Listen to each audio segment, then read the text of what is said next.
চলে এলাম নতুন একটা রেসিপি নিয়ে। আশা করি সবাই ভালো আছেন, সুস্থ আছেন। আমরাও ভালো আছি আপনাদের ভালোবাসায়। আমার ব্লগে সবাইকে স্বাগত জানাই। সবাই লাস্ট অব্দি ভিডিও দেখবেন। যদি ভালো লাগে লাইক করবেন, কমেন্ট করবেন আর প্লিজ সবাই সাবস্ক্রাইব করে দেবেন। তো চলুন ভিডিওটা এখন থেকেই শুরু করি। আর আজকে নতুন রেসিপি বলতে সিম, বেগুন আর রুই মাছ দিয়ে আলু দিয়ে মাছের ঝোল বানাবো। আর সেটাই কিভাবে বানাবো সেটাই আপনাদের সঙ্গে একটু শেয়ার করব। তো চলুন প্রথমে রুই মাছটাকে ভালো করে কেটে নিয়ে ধুয়ে নুন হলুদ মাখিয়ে রেখে দিলাম কিছুক্ষণ। তারপরে এখানে কড়াই বসিয়ে দিয়েছি। কড়াই একটু গরম হতে তেল দিয়ে দিলাম। এবার ব্যাস তেল গরম হয়ে গেছে। এখন মাছগুলোকে ভেজে নেব। একে একে সব মাছের পিসগুলোকে দিয়ে দেব। একটু ভালো করে ভাজবো, ভালো করে বলতে একটু কড়া করে আর কি। এখানে আমি তেলটা একটু বেশি পরিমাণ নিয়ে নিয়েছি। তার কারণ হচ্ছে মাছ ভাজা হয়ে গেলে এই মাছ ভাজার তেলেই আমি আলু, বেগুন, সিম যেগুলো দেবো সবজি, তো সেগুলো একটু ভেজে নেব। যার কারণে আমি তেলটা একটু বেশি পরিমাণ নিয়েছি। আপনারা চাইলে কিন্তু আলাদা আলাদা করে তেল নিতে পারেন। তবে আমার কিন্তু এই মাছের তেলে আলু, বেগুন, সিম ভেজে রান্না করতে ভীষণ ভালো লাগে। তো সেই কারণে বেশি নিয়ে নিয়েছি। মাছ ভাজা প্রায় কমপ্লিট হয়ে গেছে। এখন হচ্ছে তুলে নিচ্ছি। আর আপনাদের বলেছিলাম মাছটাকে একটু কড়া করে ভেজে নেব। তার জন্য কড়া করে ভেজে নিয়েছি। ব্যাস মাছ ভাজা কমপ্লিট হয়ে গেল। এখন হচ্ছে তুলে নেওয়ার পালা। সব তুলে নিচ্ছি প্লেটে করে এক এক করে। এখানে দেখুন সবজি আমি কেটে নিয়েছি। বেগুন একদম বড় বড় লম্বা লম্বা করে পিস করে কেটে নিয়েছি। আর সিম হচ্ছে বড় সাইজের যেহেতু, তো দু টুকরো করেছি। আর এখানে আলুও সেম বেগুনের মতোই কেটে নিয়েছি। কেটে সব সবজিগুলোকে ধুয়ে আমি একটা থালার মধ্যে রেখেছি। তারপরে এখানে কড়াইতে তেল তো আমার গরম করাই আছে, যেহেতু মাছ ভেজেছিলাম ওই তেলে হচ্ছে বেগুন দিয়ে দিলাম। আমি আর আলাদা করে নুন হলুদ মাখালাম না, কড়াইতেই নুন হলুদ দিয়ে দেব। বেগুন দেওয়ার পর এখানে নুন হলুদ পরিমাণ মতো দিয়ে দিচ্ছি। দিয়ে এখন ভালো করে ভেজে নেব। আর হ্যাঁ, বেগুন কিন্তু এইভাবে বড় বড় সাইজ করে কাটতে হবে আর লম্বা লম্বা করে, না হলে কিন্তু বেগুন গলে যাবে তরকারিতে দিলে। তো সেই কারণে একটু বড় বড় মানে একটু মোটা মোটা সাইজ করে কেটে নিতে হবে। ব্যাস এখানে আমার বেগুন ভাজা কমপ্লিট হয়ে গেছে। তেল কিন্তু এখনই আছে, ওই তেলেই আমি আবার আলু আর সিম একসঙ্গে ভেজে নেব। আপনারা চাইলে কিন্তু আলু আলাদা আবার সিম আলাদা করে ভাজতে পারেন। তবে আমার কাছে এখন এত সময় নেই, যেহেতু আমাদের রান্না আজকে একটু দেরি করে হচ্ছে, সেই কারণে আমি ভাবলাম যে না একই সঙ্গে ভেজে নিই। তো তার জন্য আমি একসঙ্গে আলু আর সিম দিয়ে দিলাম। ব্যাস এবার এর মধ্যেও আবার নুন হলুদ পরিমাণ মতো দিয়ে ভালো করে ভেজে নেব। নুন হলুদ দিয়ে ভালো করে একটু নাড়াচাড়া করতে হবে। তারপরে একটা ঢাকনার সাহায্যে ঢেকে রেখে দেবো। আর গ্যাসের আঁচটা কিন্তু লোতেই থাকবে, তাহলে একটু ভালোভাবে সেদ্ধও হবে আর আলু ভালোভাবে ভাজাও হয়ে যাবে। এই দেখুন এখানে কিন্তু আলু আর সিম ভাজা কমপ্লিট হয়ে গেছে। আর এখানে মশলা আমি কি কি নিয়েছি দেখুন। এখানে আদা বাটা নিয়েছি, ধনে গুঁড়ো, জিরে গুঁড়ো, পরিমাণ মতো হলুদ, পরিমাণ মতো লবণ আর শুকনো লঙ্কা দুটো, আর হচ্ছে কালো জিরে নিয়েছি। আর ওদিকে হচ্ছে একটা বাটিতে আমি কেটেছি, ওটা আপনাদেরকে আর দেখালাম না।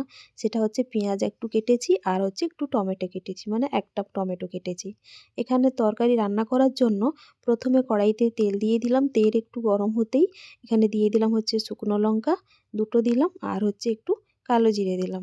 ব্যাস শুকনো লঙ্কা আর কালো জিরে ভাজা হওয়ার পর আমি এখানে দিয়ে দিলাম হচ্ছে কুচনো 5-6টা কাঁচা লঙ্কা আর হচ্ছে পেঁয়াজ। কাঁচা লঙ্কা যেহেতু এত ঝাল নেই, সেই কারণে একটু বেশি দিয়ে দিলাম। আর এখানে পেঁয়াজটা বেশি পরিমাণ দিলাম। তার কারণ হচ্ছে এই তরকারিতে, বিশেষ করে এই তরকারিতে পেঁয়াজ দিলে একটু বেশি ভালো টেস্ট আসে, সেই কারণে দিলাম। তারপরে এখানে পেঁয়াজ ভালো করে লাল লাল করে ভেজে নিলাম। এই দেখুন পেঁয়াজ লাল লাল করে ভাজা হয়ে গেছে। তারপরে দিয়ে দিলাম হচ্ছে একটা টমেটো। আমি খুব বেশি বড় সাইজের নিইনি, একটা মাঝারি সাইজের টমেটো নিয়ে 3-4 ফালি করে দিয়ে দিলাম। এবার টমেটো কিছুক্ষণ নাড়াচাড়া করার পর এখন দিয়ে দেবো হচ্ছে আদা বাটা। আমি আর তেলের মধ্যে দিলাম না, তার কারণ অনেকটাই ভাজা ভাজা হয়ে যাবে।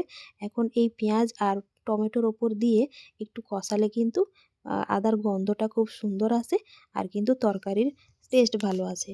আপনারা যখন রান্নাবান্না করবেন তখন একটু আদা এরকম করে একবার ওপরে দিয়ে দেখবেন। যখন তেলে দেন তার তরকারির টেস্ট কেমন, আর যখন ওপরে দেন মানে মশলার ওপরে দেন তখন সেই তরকারির টেস্টটা কেমন হয় একবার নিজেরাই দিয়ে দেখবেন। তো চলুন ওদিকে হচ্ছে মশলা কষানো চলছে, মানে হচ্ছে আদা বাটা দিয়ে টমেটো দিয়ে।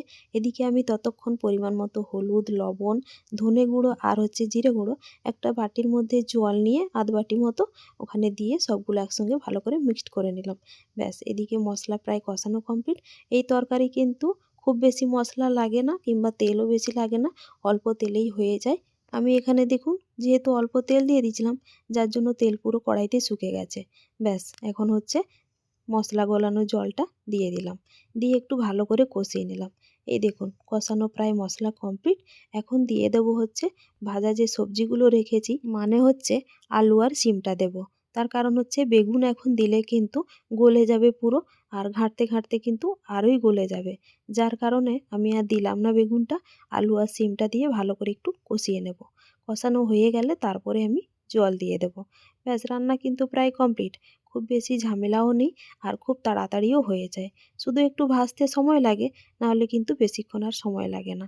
এইভাবে একবার তরকারি রান্না করে দেখবেন, আর কেমন লাগবে অবশ্যই কিন্তু আমাকে একবার কমেন্ট করে জানাবেন, যদি ভালো লাগে তো। তো চলুন আলু আর সিম কষানো কমপ্লিট হয়ে গেছে।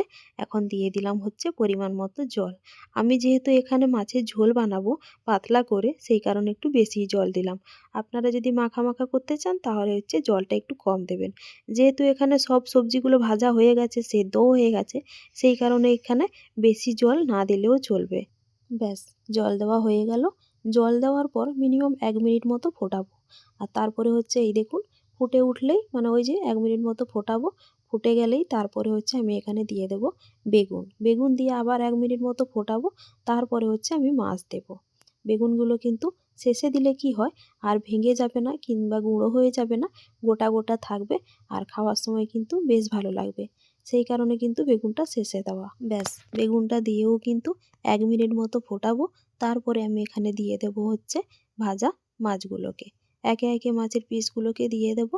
দেওয়ার পর কিছুক্ষণ আমি হচ্ছে একটু ফোটাবো, তারপরে নামিয়ে নেব। কার কার এরকম মাছের পাতলা ঝোল খেতে ভালো লাগে অবশ্যই কমেন্ট করে জানাবেন, আর এইভাবে একবার ট্রাই করে দেখবেন। আর হ্যাঁ, এখানে যদি রুই মাছ নাও থাকে তাহলে কিন্তু আপনারা কাতলা মাছ কিংবা অন্য কোনো যে কোনো মাছ দিয়েও করতে পারেন, কোনো প্রবলেম নেই। আমার কাছে যেহেতু রুই মাছ ছিল, সেই কারণে আমি রুই মাছ দিয়ে দিলাম। যদি কাতলা মাছ হতো তাহলেও বেটার হতো, কোনো প্রবলেম হতো না, টেস্ট কিন্তু একই আসতো।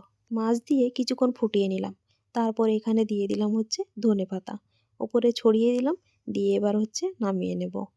ব্যাস রান্না কমপ্লিট। কত ঝটপট হয়ে গেল না বলুন, কত তাড়াতাড়ি হয়ে গেল।